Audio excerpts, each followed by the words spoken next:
যুদ্ধ অবসানের লক্ষ্যে একটি শান্তি রূপরেখায় একমত হয়েছে যুক্তরাষ্ট্র ও ইরান। চুক্তি স্বাক্ষর সফলভাবে সম্পন্ন হলে ইরানের ওপর থেকে মার্কিন অবরোধ উঠবে এবং একই সাথে খুলে দেওয়া হবে হরমুজ প্রণালী।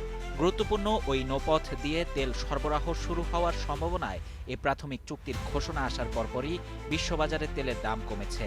এছাড়াও ইরানের ওপর আরোপিত নিষেধাজ্ঞা প্রত্যাহারে প্রস্তুতির কথা জানিয়েছে ইউরোপের 4 প্রভাবশালী দেশ যুক্তরাজ্য, ফ্রান্স, জার্মানি ও ইটালি।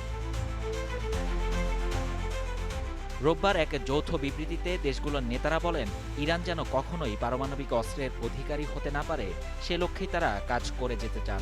এই উদ্দেশ্যে যুক্তরাষ্ট্র, ইরান এবং আন্তর্জাতিক পরমাণু শক্তি সংস্থার সঙ্গে ঘনিষ্ঠভাবে কাজ করতে প্রস্তুত রয়েছে দেশগুলো। বিবৃতিতে আরও বলা হয়, ইরানের পারমাণবিক কর্মসূচি নিয়ে গৃহীত বাস্তব ও ইতিবাচক পদক্ষেপের প্রতিক্রিয়ায় নিষেধাজ্ঞা শিথিল বা প্রত্যাহারের বিষয়টি বিবেচনায় নেওয়া হবে। তবে ইরানের পারমাণবিক কর্মসূচির ভাগ্য নির্ধারণে আরও আলোচনা হবে বলে জানিয়েছে দুদেশের শীর্ষ কর্মকর্তারা। রোববার সোশ্যাল মিডিয়া প্ল্যাটফর্ম ট্রুথ সোশ্যালে মার্কিন প্রেসিডেন্ট ডোনাল্ড ট্রাম্প লিখেন, ইসলামিক প্রজাতন্ত্র ইরানের সঙ্গে চুক্তি এখন সম্পন্ন।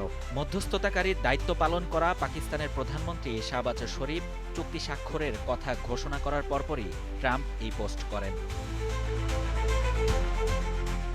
শাহরিয়ার শাফাত, বাংলা নিউজ 24।